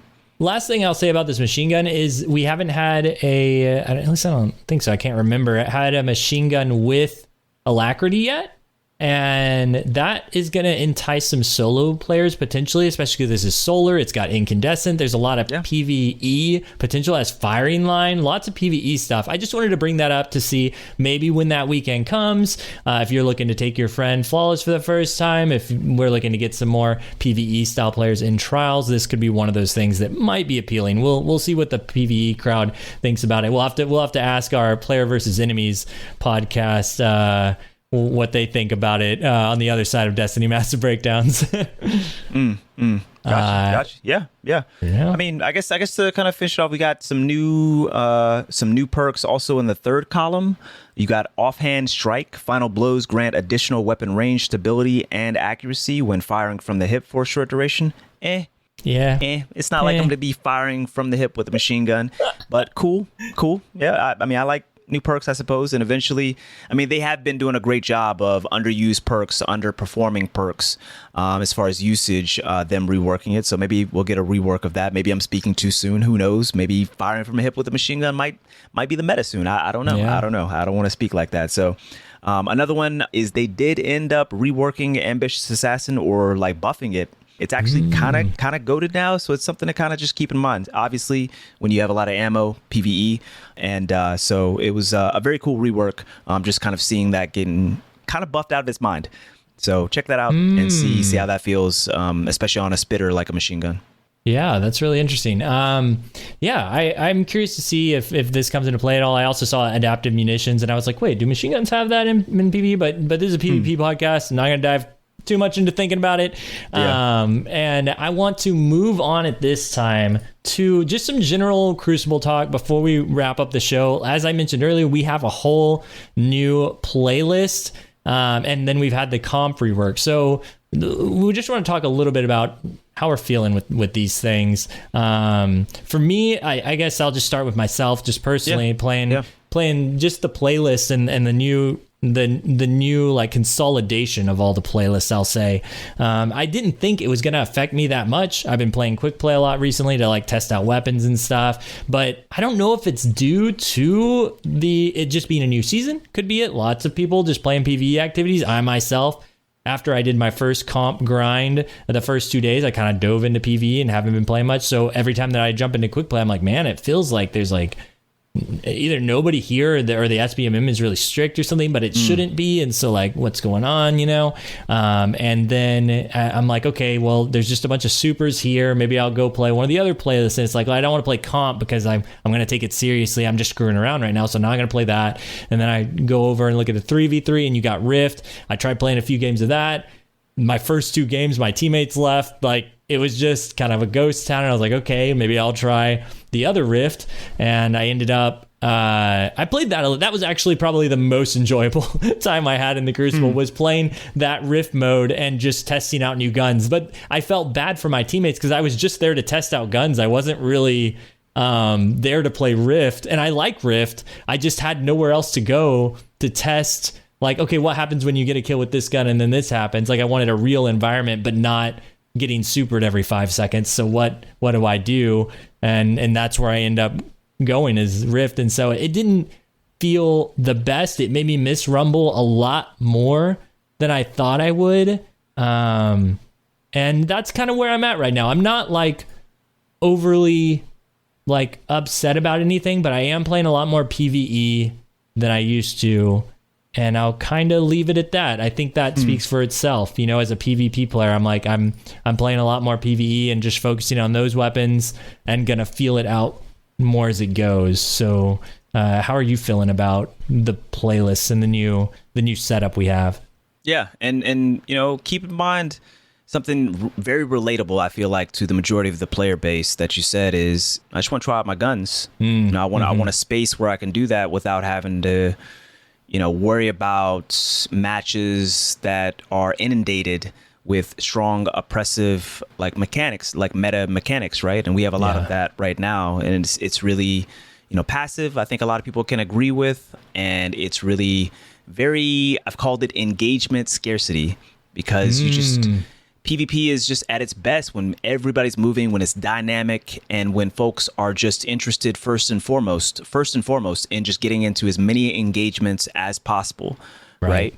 And so when the meta is shifting in such a passive direction where that's not necessarily the case, and like I said, you've got so many very, very oppressive mechanics that people are disengaging from fights so very, very easily. It's tough to, just pull out whatever weapon that you want to use, that you just picked up a weapon that you love and really enjoy in PvE, and you're just like, man, I want to try this out in PvP and see if I can still get some good degree of that power fantasy. And right now, PvP, just like you said, is just not the best place for that for a lot of people. So I think that's just very relatable, and it doesn't matter whether you're a content creator or not. I think that's just very relatable because the gameplay loop between getting dope guns and armor, whatever else in PvE, and testing your metal in PvP, that's like a very like standard Destiny gameplay loop that a lot of us enjoy. So otherwise for me, I've alluded on it a little bit. The meta is just,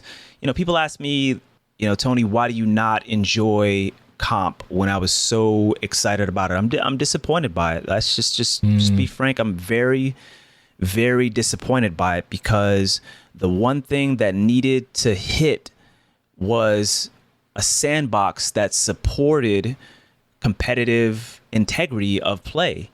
And that's not something that we currently have. It's between that being kind of a con and the flip side of it, My personal experience, I want to say me again, my personal experience, I'm not speaking for everybody, but certainly I feel like I can maybe speak for my particular skill bracket, is it's just super passive as well, super passive. So it's not particularly enjoyable in that regard.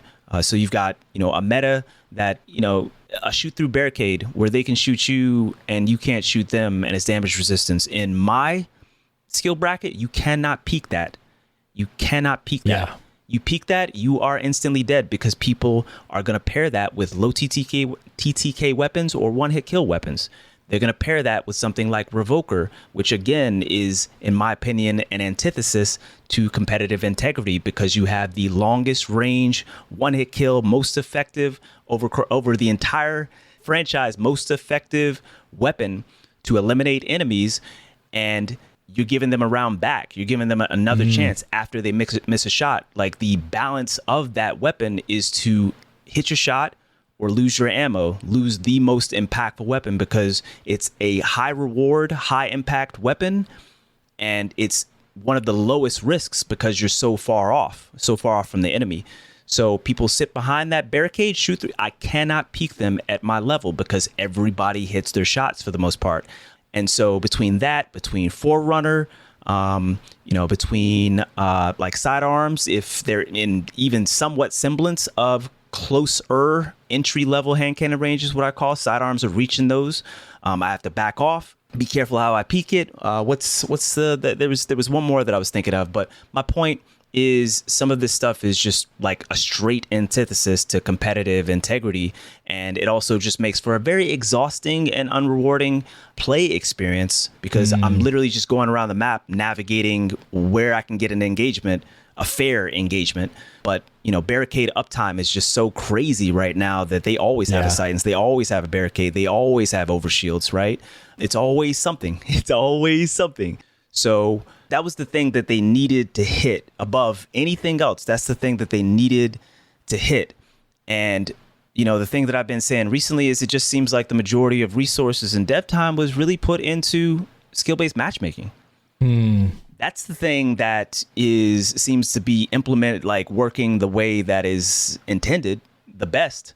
Of course, I don't want to bang on day one bugs, the fact that Rose wasn't immediately available and stuff. I don't want to bang on that stuff, people. I don't want to bang on that. It's unfortunate, but this stuff happens, and they got it fixed relatively quickly. Yeah. Like, it's not a big deal. But like I said, when the meta is just not, doesn't have that degree of competitive integrity, and you are building out a playlist that is supposed to speak to players like me, it's a difficult sell, and I'm really disappointed. And, especially just with how they, like I said, have explicitly detailed the direction of sandbox design over the last year and have not been able to execute on that in any sort of consistent or satisfactory way in order to make this comp experience a real banger. Because I could, I could touch on the fact that Ascendant is too easy to hit. You can't just be, I can't be hitting Ascended in like 1 day or 2 days, which is what, if I really wanted to grind it, that's what I would do. Like, everybody that's at my skill level is already like Ascendant. Everybody's already Ascendant. Like, where's the grind? Right. Like, where's the grind? Yeah. Man, there's so much there. The things that speak to me in there, because you got me thinking about player loops and the different players that spend their time doing different things. Because you got players that just want to play for fun. They want to play for the engagement and play for the fun. You got players that want to go in and try out the weapons that they got in PvE. And then you've got the players that they want to earn something. They want to earn that title, that shader, that emblem. And so we've got these 3 different loops. And right now the game, which loop is it really appealing to? And it's hard to say, because in the playlist as a whole, I can't really go try out these guns in these different places because I've got to try real harder. I've got to play an objective like really strongly, or this less populated playlist, or whatever the reason is. There's no rumble, and then you've got the fun of the game, which the comp playlist has been the most fun for me. I want to give credit for my experience that of course, it has been really, really fun playing the different game modes and seeing the way that the games unfold, particularly Rift, which is crazy. I thought I was going to like Showdown a lot more. Like, I thought that Showdown was going to be the place where I thrive, but I I have grown to dislike Showdown the most in the competitive playlist because the revive timers are so fast. Like, you're able to revive so quickly after somebody dies, and the game like prompts you to do so because you need to get that res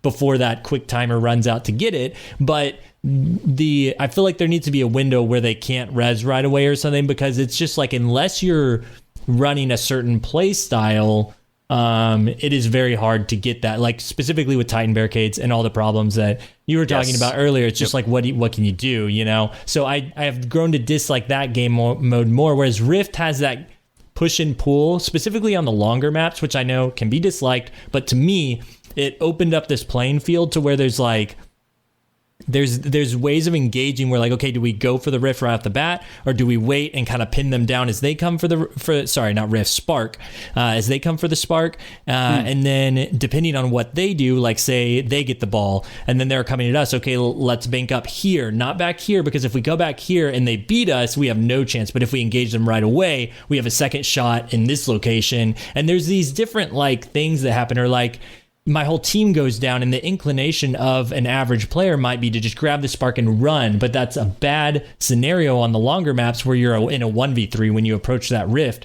You want your teammates to be able to catch up. Maybe you make the opponent think you're going to the right, you go to the left, like ping the radar on the right, go to the left, everybody engages on the right, and you cut through that flank on the left. Like, that kind of stuff is really appealing for me in a game that has been so focused on time to kill values. And not that I love that stuff too, obviously. I'm here, but it's just like this different mentality that had me engaged in the game. It's fresh. Yeah, it's fresh. Exactly. And 3v3 made it feel different. So I really enjoyed Rift. And it was funny because my teammates didn't at first. They were like, oh, Rift again, no. And I was like, this is fun, what are you talking about, you know? And they grew to like it a little bit more as we had some fun with it. But it caused some really close matches. I had a game that went 4v4 in ranked. I played because I had to play some solo rank before coming on here. I'd played with a team all the first day. I was like, I need to know what the solo experience is like.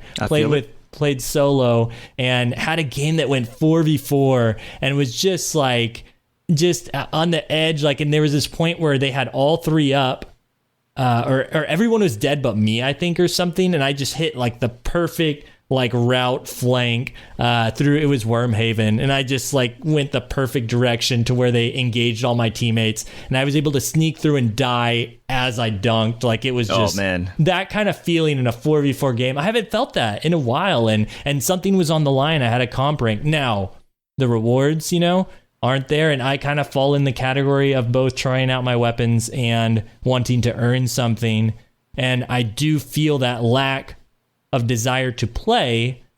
It's a weird spot to be in, because, and then I'll stop talking. I've been talking forever. No. You're bringing up some great points. I'm listening. There's this weird thing where I don't want to play the comp playlist because something's on the line and I want to try out stuff, so I'm not playing with it. And then when it is time to play it and I have the time, I'm like, well, what's really the purpose here? Like, what am I going for? And it's like, and if my friends aren't on and it's just me, I'm like, do I want to risk that rank? Do I really care? And then I start asking all these questions, like, what am I playing for? I'm like, well, I could go to the PvE stuff and I have a chance to get this god roll that I saw is in the database that I really want. So I'm going to go do that instead. And there's this new dungeon. I'm going to go do that instead. There's just not enough. The only people there are the people that are just trying to have fun with the game, just trying to have engagements. And yet you're here saying, I can't have an engagement. And so who does it appeal to? Ooh, flame. That's what I'm talking about. Like, that, you made an excellent point, you know, like an excellent like comparison between two. It's just like, okay, so if you're trying to appeal to Lego, it's just like, okay, and a lot of the player base, it's like, why am I going into comp? Like, what's the incentive? There's no real loot besides like Rose. What's the incentive for me to stay here over the cons? You know, losing rank, I don't have my team on, you know, et cetera, et cetera. But they explicitly said in the TWAB, there's like, limited rewards and things along that line, cosmetics. We're going to bring those things in either next season or the season afterwards.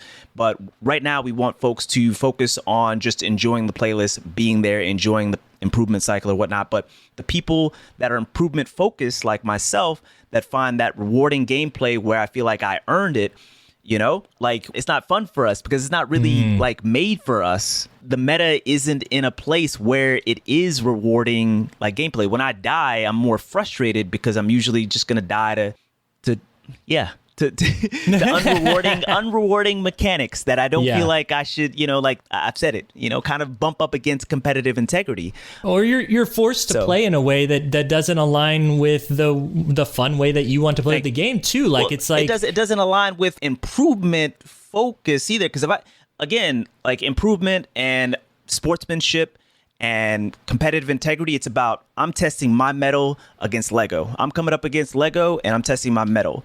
I'm testing my skill versus his. But if Lego is coming in with a baseline advantage every time, a shoot through shield where Lego can shoot me, I can't shoot them, even if it's for just a couple of the entry shots. And we all know Destiny is definitely one of those games, one of those FPSs where the person that gets the first shots likely is the one that's going to end up eliminating the enemy, right? Or an overshield or a damage buff from Radiant. Like, every fight I get into in a lot of these matches, it's never like an equal playing field between myself and the opponent because of so many oppressive mechanics that bump up against competitive integrity. I've said it before, it's okay if a few of those things, if I bump up against that every once in a while, but in a competitive environment in particular, where you're billing it as a competitive environment for folks specifically like me, improvement focused, it's not rewarding because I'm always, like, I shouldn't say always, but too often. And those are the clips that I ended up putting in that little reel that I gave on Twitter to try to give some feedback. Too often, and it's the entire game, they're not going to challenge if they don't have the advantage because they're so used to the accessibility of having an advantage. Like in that reel, and I'll switch it back to you. In that reel, there was just a quick play match. After I finished up playing comp, I was just fed up, and I haven't touched it since. I just wanted to go and get into some engagements, man. Just use my weapons, get into some engagement. I went to quick play. It was the same, arguably worse. Like I jump up in the air in the middle of Widow's Court in that clip. Right? If you can't see me on the podcast, by the way, my arms are outstretched.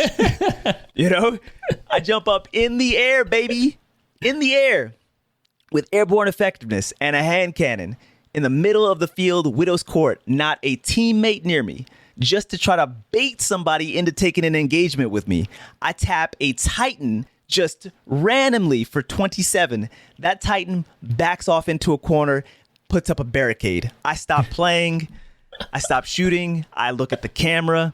A Warlock comes out while I'm not even touching the keys and takes me out. Like that, like people will not engage because they're used to always, like, they can have an advantage. They're used to it. So if they don't have an advantage, then that's not an engagement that's worth taking to them. And that is a large problem with the design over the last year. And it's the antithesis of competitive integrity. And I want to bring up two here because there's two parts to this. One is like, we're not blaming the player to like do that because like Bungie has taught us to like play to win. Like that is how you win, is you get the advantage. But like we are wanting like more fair engagements in this. And even me, like I like the chess game of the abilities in Destiny 2. Like it's one of my favorite parts about the game. And so when you first were talking to me about this, even off show, I was thinking in my head, I was like, okay, but like what's the like counter to that? I love taking apart like what is really strong, what is the counter to it, and like, but then you start talking about your trip mines and how like, okay, I put my trip mine here and they just back up. And the clip you showed, I love that you showed this clip too, because I thought it was really good feedback. It was on Eternity, the Titan with the barricade, and you throw your trip mine and they just back off. They're healed. You can't engage because you got a primary, and that's all you got. They're just the tools available to you. There's literally nothing that you could do. And so even digging further into it, I want to be like, okay, well, what about like stasis? And they're like kind of upping stasis, but even then, I feel like the cooldowns are too short to engage in that chess match with a Titan. Titans are just that strong. Yeah. But that's what immediately goes through my mind is all those things. I just wanted to clarify that it's not saying that like, we're mad at you if you do those things. Like, it's like you're trained to do that because you want to win. It's just Tony's saying, and I don't want to put words in your mouth, but just the way I read it is that like you just want to play like a more fun game. Like you want to play the engagement in a fun way, not just in a barricade, get off until this other guy finally has enough advantage to win. Yeah, I don't use Radiant I don't use overshield barricades, and I'm not judging folks that play the game within the confines. As long as you're not cheating, I'm not judging you. I get frustrated by it, but I'm not extending that, projecting that on the player. It's up to Bungie to make a rewarding gameplay experience. But the point is, I don't find it rewarding to always enter a fight, almost always with an advantage. It means nothing to me to always have an advantage on my enemy. Like, I want to do it legit. And so you mentioned this. I'm glad I didn't forget this. So it used to be like, you can have an advantage, right? But that advantage in a skilled atmosphere, an improvement focused atmosphere, is because you defined a better position. You have a better position. You have better map knowledge. You took them by surprise because you were at a place at a time that they weren't expecting, because you were better than them at reading the radar. The Destiny mechanics with regards to maybe slide a little bit better than them. You engaged jumping in a way that was to your benefit. Just all of these things.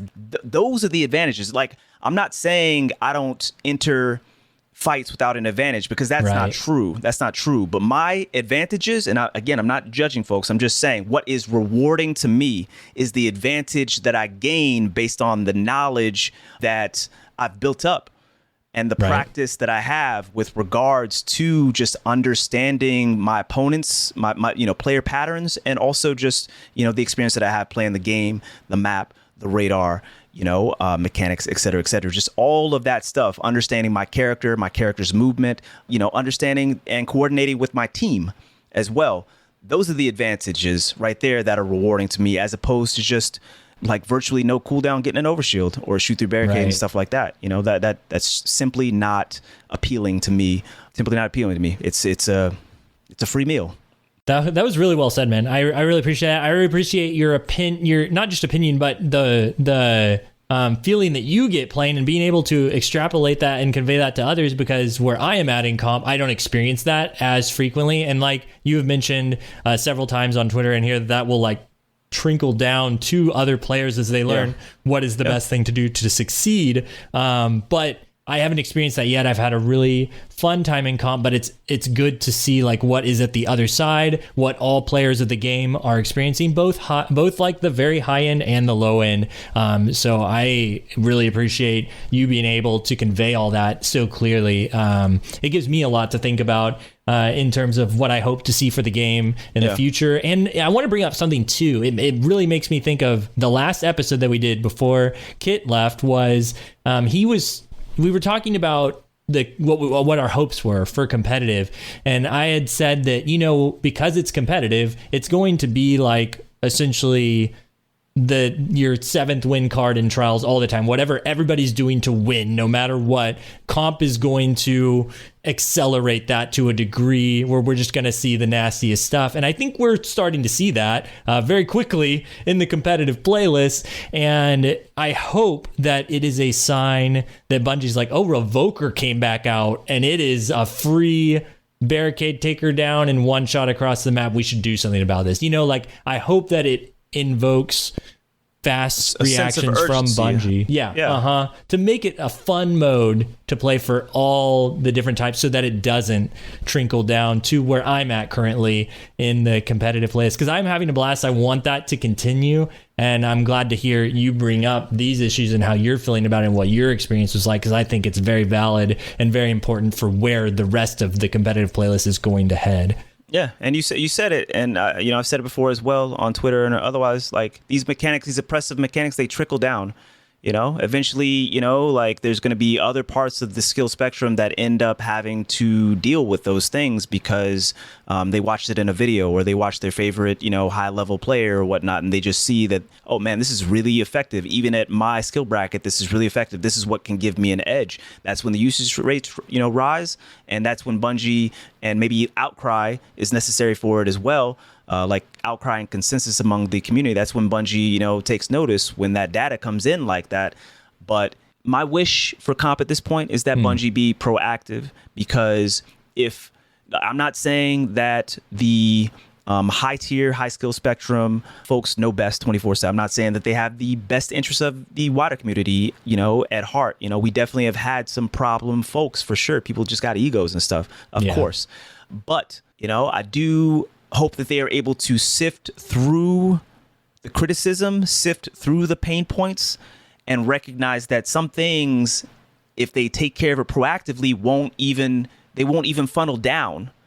They won't even be there. Like, you resolve it right now, Revoker, Titans, Capris, the low-hanging fruit, they won't even trickle down to the point where you won't have to deal with that, and you won't have to be stressed, basically, with having to deal with it being in, all over the Crucible at that point. And we do that, and this is something that everybody in the Crucible should recognize, by the way. You end up taking care of those things, it benefits everybody. It doesn't just benefit the high-tier folks.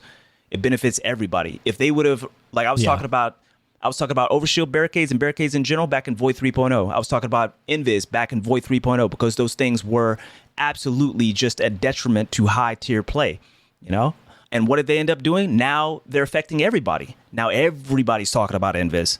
Now, imagine if Bungie would have taken it upon themselves to address that oppressive mechanic, address Invis back in Void 3.0. That stuff wouldn't have never even trickled down, Like, it's in the best interest of everybody sometimes to listen to that sort of feedback and recognize that, hey, this stuff is eventually going to come for us. And so let's maybe talk about this, understand this. And I'm not saying like everything. I'm just saying, again, the low-hanging fruit, the very obvious stuff that affects competitive integrity. Let's start to knock some of this stuff out ahead of time instead of when everything literally goes to crap.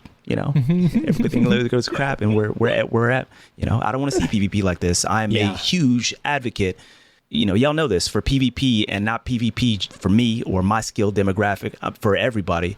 I just try to listen and try to definitely take the common points that are pain points amongst us all. And that's the stuff that I like to talk about, versus talking about stuff that just specifically affects me. I try to talk about those things, very little.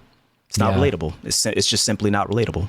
Yeah, I'm excited to see what the next 2 weeks brings, to see what moves Bungie makes, not only with the competitive playlist, but also with just the Crucible as a whole. Like, we kind of touched on the way the playlist is set up right now and the limited options we have. It's unfortunate that we got, I felt it was too easy to gripe on it from the beginning because we had Rift in 3 different places that you could go to. Whereas next week, things will look a little different. I'm excited to see what they look like.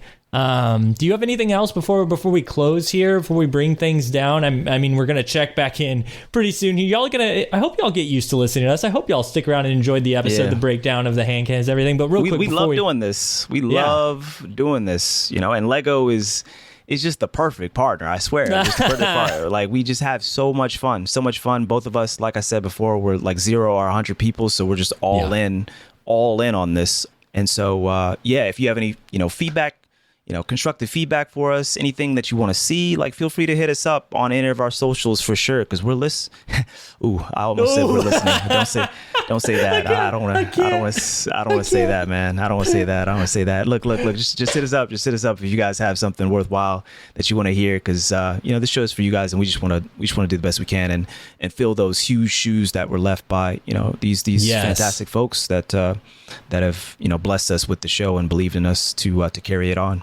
Yeah, Kid and Merc just set this up awesome. Everybody, just want to shout out again the Destiny Community Breakdown. Join that Discord. Don't forget to like and subscribe the Destiny Massive Breakdowns podcast on iTunes.